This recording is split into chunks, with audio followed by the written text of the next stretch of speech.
Hala, uy, bigla nga tayong nag-crave dito sa chicken pastil na to. Kasi ba naman, lagi itong dumaraan sa FYP ko dito sa TikTok.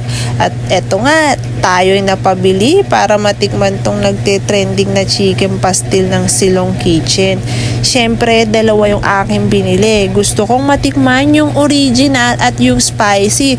Oh, wag kang maingay ha. Inunahan ko ng tikman yung spicy. Sobrang sarap. Grabe. Pero dahil nga, papakita ko sa inyo at eto nga, nagsaing pa ako ng kanin para makita nyo talaga kung gaano kasarap etong chicken pastil na to. Hoy!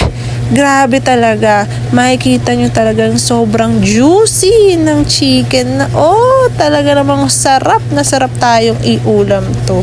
Mapaparami ka talaga sigurado sa kanin. Grabe. Tingnan mo, yung spicy, mauubos ko na. Dalawa nga pala yung tinikman natin dito ha. Yung spicy, tsaka yung original flavor. Pero pinaka-favorite ko talaga dyan yung spicy. Kita naman naubos na. Ito na nga tayo. Ayan, sobrang sarap na sarap tayo dyan sa pagkain ng chicken pastil na yan. Naparami tayo ng kain yan. Mapaparami pa talaga tayo ng subo. Hala!